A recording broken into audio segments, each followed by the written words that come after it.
Mi nombre es Mateo, tengo 35 años y hasta hace no mucho, mi vida era un lienzo pintado con los colores más vibrantes que uno pudiera imaginar.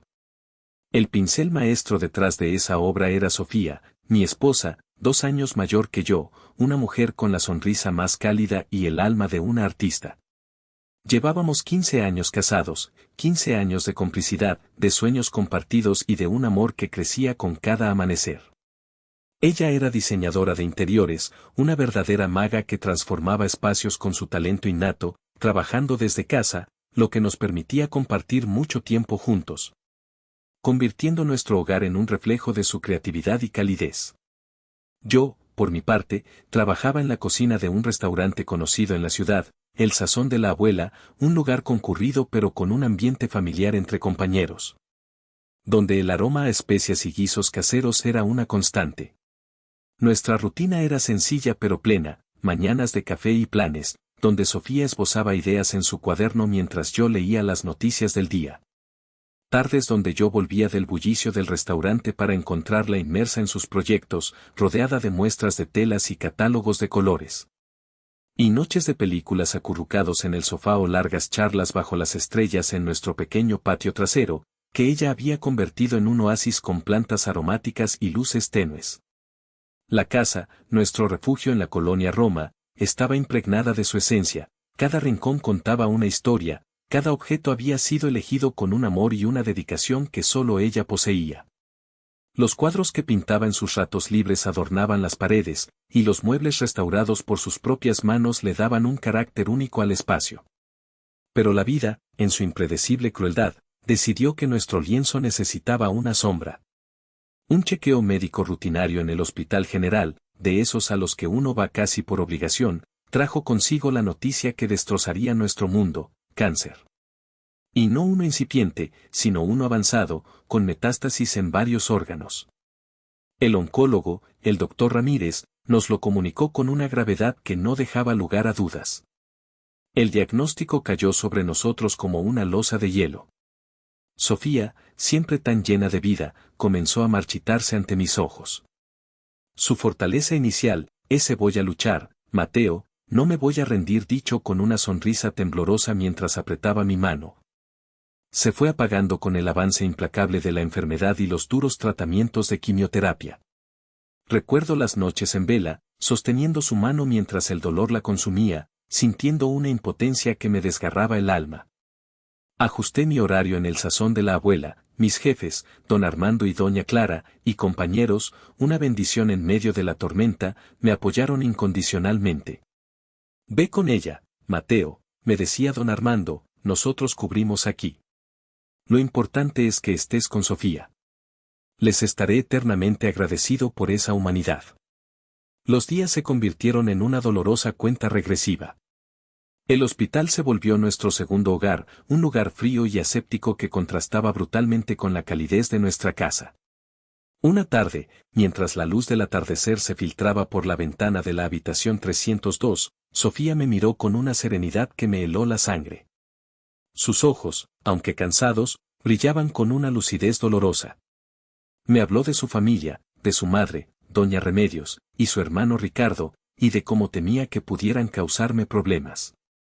Esa conversación fue el primer indicio de que Sofía estaba pensando más allá de su propia vida, preocupándose por mí. Apenas habíamos regresado a casa del Hospital General, intentando encontrar un remedio de normalidad en medio de la tormenta emocional, cuando el timbre sonó, estridente y fuera de lugar. Sofía descansaba en nuestra habitación, y yo estaba en la cocina tratando de prepararle un caldo de pollo ligero, su favorito. Un mal presentimiento me recorrió la espalda. Al abrir la puerta, me encontré con una visita que, en ese momento, era lo último que deseaba: mi suegra, doña Remedios, acompañada de su hijo mayor, Ricardo, y la esposa de este, Elena. Ricardo, unos 5 años mayor que Sofía, rondaría los 40 y tantos, trabajaba esporádicamente como albañil, pero era más conocido por su habilidad para eludir responsabilidades que por su destreza laboral. Elena, su esposa, unos años más joven que él, era una mujer de belleza afilada, con una expresión permanentemente severa y un hablar tosco que siempre me había resultado intimidante. Doña Remedios, a pesar de sus 70 y tantos años, conservaba una energía juvenil que, lamentablemente, solía canalizar hacia una codicia que se le transparentaba en la mirada. Mateo, qué sorpresa, exclamó mi suegra con una efusividad que sonaba completamente falsa, sus ojos recorriendo el interior de la casa con avidez. ¿Cómo está mi Sophie? ¿Ya lista para irse al otro mundo? Es broma, añadió con una risita que no hizo gracia a nadie. Ricardo soltó una risita nerviosa, mientras Elena me escrutaba con sus ojos fríos. Pensamos que solo estaba Sofía, añadió, como si mi presencia fuera un inconveniente. Estábamos por cenar, respondí secamente, intentando bloquearles el paso. Sofía necesita descansar. Tonterías, hombre, somos familia, intervino Ricardo, empujando ligeramente para entrar, su aliento oliendo a cerveza barata. Venimos a ver cómo sigue la enferma. La familia de Sofía era complicada. Mi suegra adoraba a Ricardo de una forma casi enfermiza, mientras que a Sofía siempre la había tratado con una mezcla de condescendencia y como si fuera un cajero automático. Desde que falleció mi suegro, don Anselmo, un hombre recto y sensato que mantenía a raya los peores impulsos de su esposa, la situación había empeorado.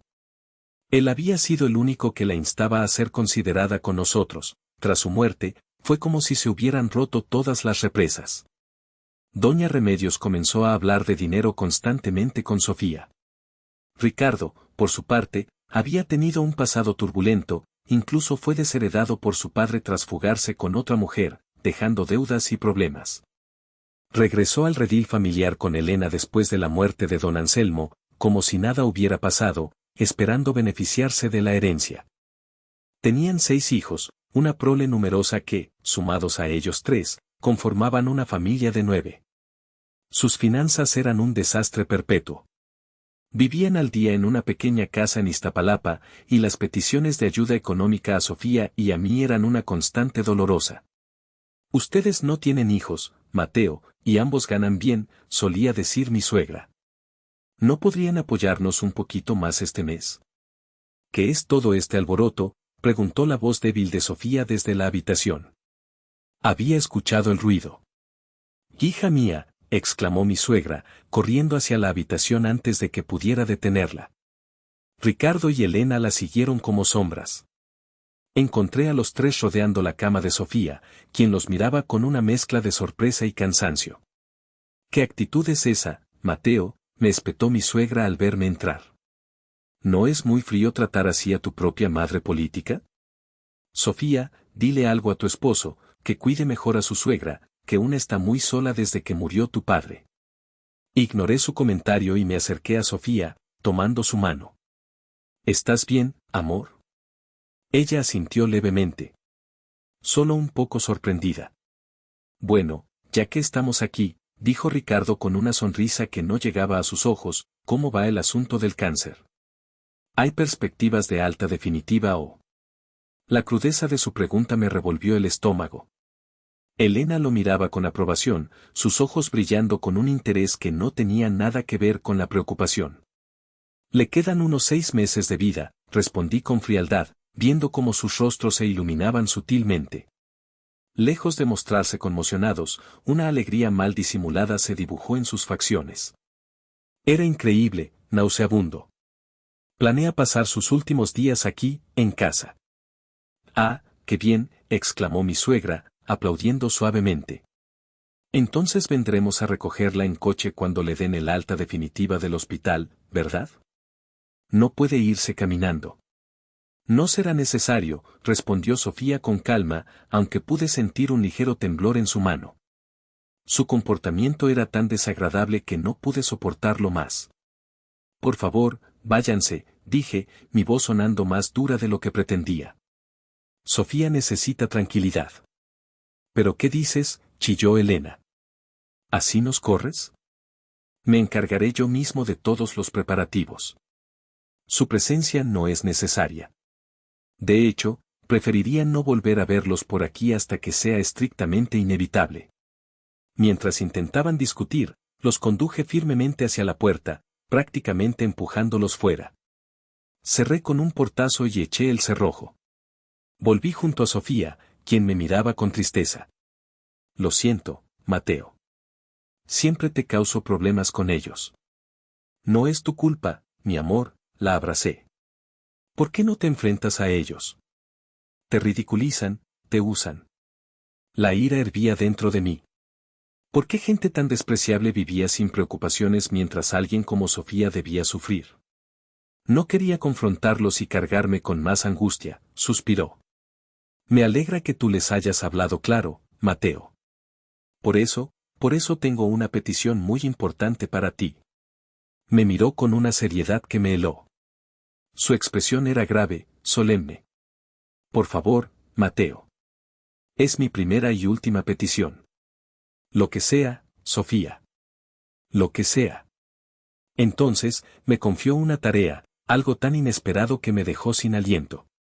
Me entregó una carpeta de documentos y un pequeño cofre de madera de caoba que siempre había guardado con celo en su estudio. Me explicó detalladamente sus deseos, sus temores sobre lo que podría pasar después de su partida, especialmente conociendo la naturaleza de su familia. Su plan era meticuloso, dolorosamente previsor. Entendido, le aseguré, mi voz temblorosa por la emoción y la responsabilidad. Prometo cumplirlo todo al pie de la letra.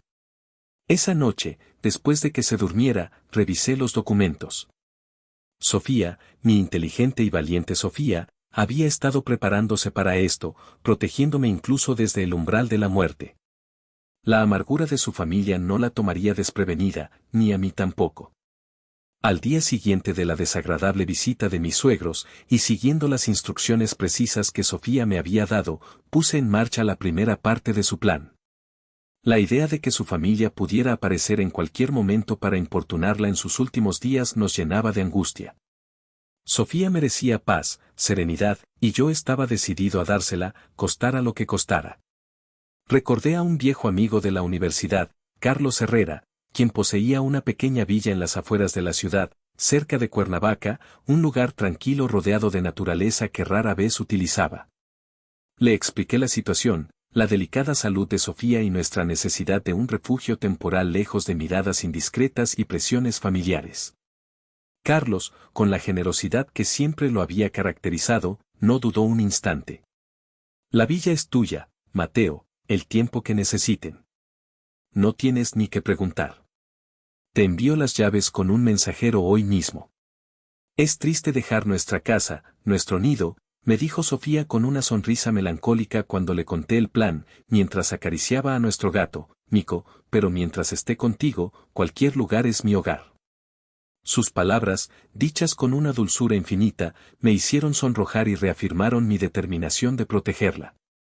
Empacamos lo esencial, los recuerdos más preciados, las fotografías que narraban nuestra historia de amor, su caballete y pinturas, y por supuesto, a Mico. Nos trasladamos a la villa de Carlos. El lugar era perfecto, una casita acogedora con un jardín floreciente lleno de bugambillas y jazmines, donde Sofía podía sentarse a pintar o simplemente a disfrutar del sol en sus buenos momentos. Expliqué la situación en el sazón de la abuela y, nuevamente, recibí una comprensión y un apoyo abrumadores. Me concedieron una licencia prolongada sin preguntas. Mi único deseo era estar al lado de Sofía hasta su último aliento. Esos meses en la villa fueron agridulces.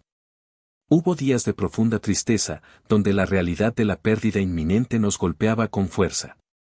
Pero también hubo momentos de una belleza desgarradora, risas compartidas al recordar anécdotas pasadas, como nuestro primer viaje a Oaxaca. Silencios cómplices mientras veíamos el atardecer pintar el cielo de tonos naranjas y morados, y la certeza de un amor que trascendería la muerte.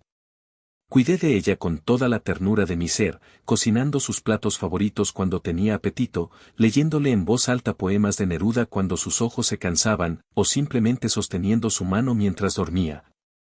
Escuchando su respiración cada vez más tenue. Sofía, a pesar de su fragilidad creciente, mantenía una entereza admirable. Hablamos de todo, de nuestros sueños cumplidos y de los que quedaron en el tintero, de nuestros miedos y esperanzas, de la vida y de la muerte. Me hizo prometerle cosas, pequeñas y grandes, que se convirtieron en mi hoja de ruta para el futuro que tendría que enfrentar sin ella. Prométeme que seguirás cocinando, Mateo, me dijo una tarde, y que no dejarás que el dolor te consuma. Prométeme que serás feliz. Y así, 6 meses después de aquel diagnóstico que nos cambió la vida, en una mañana serena de primavera, mientras los pájaros cantaban en el jardín y el sol se filtraba suavemente por la ventana, Sofía se despidió. Se fue en paz, en mis brazos, con una última sonrisa dibujada en sus labios y la mirada fija en mí. El dolor que sentí fue indescriptible, un vacío inmenso que amenazaba con consumirme. Pero en medio de la desolación, también había una extraña sensación de gratitud por haber compartido mi vida con un ser tan extraordinario. El funeral fue unos días después en el Panteón Francés. Fue una ceremonia íntima, con amigos cercanos y algunos familiares. Por supuesto, mi suegra doña Remedios, Ricardo y Elena estuvieron presentes. Durante todo el velorio y la misa, me observaron de una manera que me heló la sangre. No había ni una pizca de dolor en sus rostros, en su lugar, vi sonrisas de suficiencia, miradas calculadoras que parecían estar evaluando la situación, como buitres esperando el momento oportuno. Elena incluso comentó en voz baja a Ricardo algo sobre lo bien que se conservaba la casa. Esa actitud, tan discordante con la solemnidad del momento, me llenó de una profunda inquietud. ¿Qué estarían tramando? La petición especial de Sofía y los documentos que me había entregado cobraron una nueva urgencia en mi mente. Sabía que la tormenta aún no había pasado, de hecho, sentía que lo peor estaba por llegar. La despedida de Sofía era solo el preludio de otra batalla que tendría que librar. Pasaron apenas 3 días desde que enterramos a Sofía en el Panteón Francés. El dolor seguía siendo una herida abierta, punzante, y la casa en la colonia Roma se sentía inmensa y vacía sin su presencia. Estaba en nuestro dormitorio, clasificando con manos temblorosas sus pertenencias, cada objeto un eco de su risa, de su aroma a lavanda, de su amor. El aire estaba cargado de recuerdos, y yo me ahogaba en ellos. Tenía entre manos un pañuelo de seda que ella solía usar, y su perfume aún persistía levemente. De repente, el timbre de la puerta principal sonó, interrumpiendo la melancólica quietud. Un escalofrío de mal augurio me recorrió. Al abrir, me encontré con la escena que, en el fondo, había estado temiendo desde el funeral. Allí estaban mi suegra, doña Remedios, Ricardo, Elena, y detrás de ellos, como un pequeño ejército desordenado, sus 6 hijos, cuyas edades iban desde un bebé en brazos de Elena hasta un adolescente de unos 15 años. Todos ellos estaban cargados con una cantidad ingente de maletas, bolsas de plástico repletas y bultos de ropa. Parecía una mudanza en toda regla, una invasión. «Finalmente te encontramos», exclamó mi suegra, intentando forzar una sonrisa que no disimulaba su impaciencia y el brillo codicioso en sus ojos. «Los vecinos de enfrente, los García, nos dijeron que habías vuelto». Intentó entrar directamente, como si fuera su casa, pero me mantuve firme en el umbral, bloqueándoles el paso con mi cuerpo. «¿Qué significan todas estas maletas?», pregunté, mi voz sonando más firme de lo que me sentía por dentro, aunque un temblor de ira comenzaba a recorrerme. «¿Y han traído a los niños? ¿En qué están pensando?». Ricardo me fulminó con la mirada, su rostro enrojecido. «Deja de bloquear el camino, Mateo. Muévete a un lado. Venimos a instalarnos». «No me moveré», repliqué, cruzando los brazos.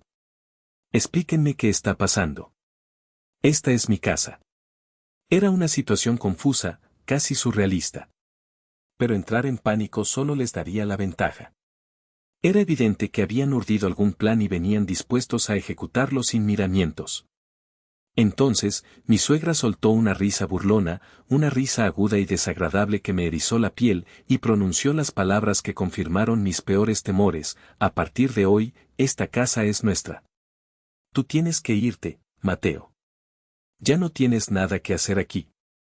Me quedé atónito. Los 9, toda la familia política, habían planeado audazmente apoderarse de nuestro hogar, el hogar que Sofía y yo habíamos construido con tanto amor y esfuerzo durante 15 años. Su descaro era inimaginable. Por un momento, me quedé sin palabras, observándolos en silencio, sintiendo cómo la tristeza por Sofía se mezclaba con una rabia fría. Las posesiones de mi hijo, continuó mi suegra, aunque Sofía era su hija, en su mente retorcida parecía que todo lo de Sofía le pertenecía por extensión a Ricardo, su adorado primogénito. Naturalmente pertenecen a su familia de sangre, ¿no crees? Además, Sofía nos dejó este testamento. Dijo esto mientras me mostraba un papel arrugado y amarillento, con una sonrisa triunfal. Al escuchar sus palabras y ver el supuesto testamento, una oleada de emociones contradictorias me invadió. Primero fue la ira, luego la incredulidad, y finalmente, abrumado por lo absurdo de la situación y recordando el plan de Sofía, no pude evitar soltar una carcajada. Una risa amarga, sí, pero también una risa de quien conoce un secreto que está a punto de desvelar. ¿Qué es tan gracioso?, espetó Ricardo, visiblemente irritado por mi reacción, apretando los puños. Elena, asomándose por detrás de él, me lanzó una mirada cargada de veneno, susurrando algo como insolente. Me sequé una lágrima imaginaria de la risa, enfrentando sus miradas de disgusto, y le solté la primera bomba, ¿no lo saben? En realidad, esta casa ya es mía. Legalmente mía. ¿Qué?, exclamó mi suegra, sus ojos desorbitados, el papel temblando en su mano. ¿Qué estupideces dices?, repitió Ricardo, su voz teñida de incredulidad y furia contenida. Mi afirmación los dejó desconcertados, boquiabiertos. Sus expresiones de confusión me provocaron otra oleada de risa contenida. Pero recomponiéndome, fui a la habitación de al lado, donde Sofía guardaba sus documentos importantes en el cofre de caoba que me había entregado, y regresé con una carpeta de cuero. Como pueden ver, dije, mostrándoles una copia certificada de la escritura de la propiedad, soy legalmente el propietario de esta casa. Sofía me transfirió la titularidad hace unos meses, mientras aún vivía. ¿De qué estás hablando?, gritó mi suegra, arrebatándome los papeles de las manos con brusquedad. Ella y Ricardo los examinaron con atención febril, sus cabezas juntas, murmurando. Es verdad, está a nombre de él, notario público número 37, murmuraron entre ellos, conmocionados. El documento era oficial, con sellos y firmas notariales, la propiedad era indiscutiblemente mía. Cuando mi afirmación quedó claramente demostrada, Ricardo y Elena alzaron la voz en protesta. ¿Cómo es posible? ¿Por qué Sofía haría algo así sin decirnos nada? Ella sabía que necesitábamos esta casa. Sin dejarme intimidar por sus gritos, continué con calma, ella quiso cambiar la titularidad a mi nombre antes de su última alta hospitalaria. Pensó que sería más útil para el futuro si me la transfería mientras aún estaba viva. Sabía lo que vendría, conocía su codicia. En este punto, mi suegra me interrumpió, agitando su copia del testamento frente a mi cara. Esto no puede ser. Y mira, aquí hay un testamento que ella escribió. La casa es para mí. Lo escribió en el hospital, delante de nosotros. El documento que mostraba, efectivamente, parecía estar escrito con la caligrafía de Sofía. Sin embargo, carecía de sellos, firmas de testigos o cualquier formalidad legal. Era simplemente un trozo de papel, no un testamento válido, algo que ellos, en su ignorancia y desesperación, parecían no comprender. Su desconocimiento me exasperó, y suspiré profundamente. No importaba cuánto les explicara, era poco probable que aceptaran la verdad tan fácilmente. Anticipando los siguientes acontecimientos, les pedí que esperaran un momento y tomé mi teléfono. La petición especial de Sofía incluía más de una sorpresa. Mi suegra pareció olvidar por un momento por qué había venido, cautivada por la presencia del abogado. Él saludó cortésmente, lo que los impulsó a aceptar reflexivamente su tarjeta de presentación. Al ver su tarjeta y su cédula profesional, mi suegra enderezó la postura, al darse cuenta de que era un abogado legítimo. Ricardo y Elena también se irguieron, mostrando expresiones tensas. Después, el licenciado López y yo nos sentamos en el sofá frente a mis suegros para comenzar la conversación. El abogado operó expertamente la grabadora de voz de su teléfono, colocándola discretamente sobre la mesita de centro, y comenzó la discusión. ¿Me permite echar un vistazo al testamento que han traído?, preguntó el licenciado López con tono sereno, extendiendo la mano. Quizás sintiéndose algo intimidada por su pregunta y la formalidad de la situación, la mano de mi suegra tembló ligeramente mientras le entregaba el papel arrugado. Probablemente estaba preocupada por no poder asegurar la herencia sin alguien como un abogado que la respaldara, o quizás, una pequeña duda sobre la validez de su documento comenzaba a surgir. Parecía preocupada de que el proceso pudiera volverse desfavorable para ellos. El licenciado López leyó tranquilamente el documento. Al terminar, me miró y asintió levemente, una señal casi imperceptible. Gracias. Se lo devuelvo ahora, dijo, devolviendo el papel a mi suegra con una sonrisa educada. Su reacción neutra solo avivó más la ansiedad de ella. ¿Era realmente el testamento de Sofía?, preguntó ella, buscando una validación. Sí, efectivamente, parece ser un documento escrito por Sofía, confirmó el licenciado López, y un brillo de triunfo apareció en los ojos de mi suegra y Ricardo. ¿Lo ven?, comenzó a afirmar mi suegra con confianza renovada, golpeando el papel. Con esto, la casa es nuestra. Y todo lo demás. Sin embargo, el licenciado López templó rápidamente sus expectativas añadiendo con calma, aunque ese testamento es una versión más antigua y, debo añadir, carece de las formalidades legales para ser considerado válido en un proceso sucesorio. ¿Qué quiere decir?, exclamó la suegra, sorprendida y su rostro comenzando a perder color. Parece que no se percataron, continuó el abogado, abriendo su portafolio. Efectivamente, el testamento presentado es de Sofía, pero la fecha es de hace más de un año. El testamento que se reconoce oficialmente como válido, debidamente notariado y registrado, es este más reciente. El licenciado López sacó entonces un nuevo testamento de su maletín, un documento impecable con múltiples sellos.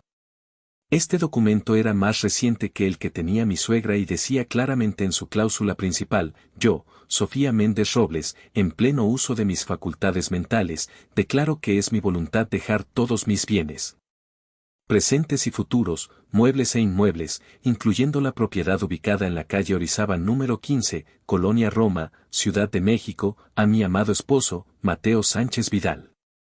El testamento anterior que escribí para mi madre, Remedios Torres VDA de Méndez, queda por la presente revocado en todas sus partes, y este documento se erigirá como mi testamento oficial y único. ¿Qué? A ver eso, gritó Elena, arrebatándole el testamento al abogado para verificarlo ella misma, sus manos temblando de rabia. Tenía una fecha de hace apenas 4 meses, un sello notarial del notario público número 88 de la Ciudad de México, incluso la huella digital de Sofía. Y declaraba que un abogado había sido comisionado oficialmente, dejando claro que testamento era el válido. Los rostros de Elena y Ricardo se pusieron pálidos como el papel al comprender la situación, y mi suegra solo podía temblar los labios, en shock, murmurando: no puede ser, no puede ser. Entonces, ¿qué efecto tiene este papel?, preguntó Ricardo, señalando el documento que su madre aún sostenía con mano flácida. Desafortunadamente, respondió el licenciado López con calma, es solo un trozo de papel sin valor legal alguno que puede ser un recuerdo, si así lo desean. En ese momento, Ricardo confrontó furiosamente a su madre. A pesar de la presencia del abogado, se abalanzó verbalmente sobre ella acusándola: dijiste que toda la herencia sería tuya. Nos engañaste. Nos hiciste venir aquí con los niños para nada. Las palabras de Ricardo eran tan feroces que casi parecía que iba a volverse físicamente agresivo. Elena intentó intervenir, pero la fuerza de Ricardo superó sus intentos de calmarlo, y continuó gritando abusivamente a su propia madre. Mi suegra se encogió bajo la voz airada de Ricardo. La escena era verdaderamente caótica y vergonzosa. Viendo esto, miré severamente a Ricardo y hablé con voz tranquila pero firme: por favor, dejen de causar disturbios en casa ajena. Es realmente problemático y una falta de respeto a la memoria de Sofía. ¿Qué dijiste?, replicó Ricardo, volviéndose hacia mí con los ojos inyectados en sangre. Si causan más problemas aquí, continué, mi voz adquiriendo un filo de acero, el licenciado López confirmará todo y, si es necesario, consideraremos emprender acciones legales por allanamiento de morada y alteración del orden público. La mención del nombre del licenciado López y las posibles consecuencias legales parecieron devolver a Ricardo a la realidad. Estaba enfrentándose a un abogado, por mucho que él, que no estaba versado en leyes, se resistiera, era inútil, y se sentó nerviosamente de nuevo en el sofá, aunque seguía fulminando a su madre con la mirada. Por cierto, pregunté a mi suegra en medio del ahora tenso silencio, mi mirada fija en ella, ¿Sofía realmente escribió ese testamento que ustedes trajeron por voluntad propia? Mientras ella afirmaba que Sofía había escrito el testamento voluntariamente durante su estancia en el hospital, esperé en silencio a que elaborara. Sí, lo hizo. Sofía lo escribió para mí mientras estaba en el hospital, dijo, incapaz de ocultar su irritación y con un deje de desafío. ¿En serio? Y Sofía estaba feliz de escribirlo, indagué más a fondo. Su irritación era evidente, ya que este interrogatorio comenzaba a parecer una investigación. Ya basta, intervino Elena bruscamente. Eso es lo que te hemos estado diciendo. ¿Qué intentas preguntar? ¿Acaso dudas de la palabra de tu suegra? Mi suegra asintió en acuerdo, tratando de recuperar algo de su compostura. Crucé una mirada con el licenciado López y le di una señal casi imperceptible. Recibiendo mi señal, el abogado se ajustó las gafas y asintió afirmativamente. Esta era su forma de dar luz verde, y estaba a punto de revelar un hecho significativo a mis suegros, la segunda parte del plan de Sofía. Es una historia interesante, dije, mi voz ahora cargada de una calma ominosa, pero parece un poco desviada de la realidad. De hecho, las cámaras de vigilancia del Hospital General grabaron cómo ustedes tres obligaban a Sofía a escribir ese testamento. Mientras hablaba, saqué mi computadora portátil de mi bolso e inserté una unidad USB que el licenciado López me había entregado. Sofía le había confiado al licenciado López que fue coaccionada para escribir ese primer testamento. Informamos al hospital de este hecho, y cooperaron proporcionándonos las imágenes de vigilancia de la habitación, previa orden judicial que el licenciado López tramitó con celeridad. Descargué rápidamente los datos y mostré el video en la pantalla de la laptop, girándola para que todos pudieran ver. Estaríamos en problemas si muriera si la herencia no llegara a nosotros, se oía decir a mi suegra en un tono amenazante en el video, mientras coaccionaba a Sofía, quien yacía débil en la cama, para que escribiera el testamento. Las imágenes mostraban claramente cómo la presionaba para que escribiera, con Ricardo y Elena también presentes e involucrados, asintiendo y añadiendo presión. Si no quieres que le pase nada malo a tu maridito Mateo, simplemente escribe el testamento tranquilamente, se les oía instar a Sofía en el video. Elena incluso le acercaba la pluma y el papel a la fuerza. Oye, Sophie, solo firma esto y no le pasará nada, así que no te preocupes, todo estará bien para el psicóperas. Este video fue tomado 3 días antes de que Sofía dejara el hospital, el mismo día que me hizo su petición especial. Mis suegros estaban interrogando a Sofía sobre la progresión de su cáncer para asegurar la herencia, aprovechando un momento en que yo había salido a la farmacia. No, no es así, era solo una broma que se pasó de la raya, tartamudeó Ricardo, su rostro pálido como el papel, sudor frío perlando su frente. De verdad, añadió Elena desesperadamente, sus manos retorciéndose en su regazo. Vi un drama antes de ir al hospital donde el villano se veía tan genial, solo lo imité sin pensar. No lo decía en serio. Por favor, perdónenos. Fue una tontería. A medida que la situación se volvía en su contra, comenzaron apresuradamente a poner excusas, cada una más inverosímil que la anterior. Sus palabras solo avivaron más mi ira, y suspiré ante su comportamiento antiestético y cobarde. Si lo hubieran admitido honestamente, habría sido una cosa, pero tratar de ocultarlo y mentir ahora mismo muestra claramente la intención dolosa, intervino el licenciado López, su voz ahora severa. ¿Podemos aplicar cargos de extorsión y coacción basados en esto, Mateo? Absolutamente, respondí, mirando directamente a mis suegros. Las declaraciones que acaban de hacer, más el video, proporcionan pruebas suficientes. El abogado sonrió ampliamente mientras recogía la grabadora de voz de la mesita, asegurándose de que siguiera grabando. Ricardo y Elena, al darse cuenta de que se habían olvidado de la grabadora, mostraron su asombro y desesperación. Eso significa, continuó el licenciado López, que incluyendo la compensación para la víctima, en este caso el daño moral a Mateo y la memoria de Sofía, presentaremos una demanda por daños y perjuicios contra todos ustedes. Además de los cargos penales por intento de fraude procesal y extorsión. Esto no puede ser verdad, gimió mi suegra, llevándose las manos a la cabeza. Espera un minuto, Mateo, suplicó Ricardo, tratando de distanciarse de su madre y esposa. Fue solo mamá quien le hizo firmar. Nosotros solo estábamos mirando, no la obligamos a firmar nada. Ella es la culpable. Esto desató una desagradable discusión entre mi suegra, Ricardo y Elena, culpándose mutuamente a gritos. Fueron ustedes dos quienes ofrecieron ayudar a que se escribiera el testamento, no, gritó mi suegra, señalando a Ricardo y Elena. Dijeron que lo manejarían correctamente y que era la única forma. Mamá, solo estábamos observando, replicó Elena, intentando sonar inocente. Tú eras la que apuraba a Sofía para que escribiera rápido, amenazándola.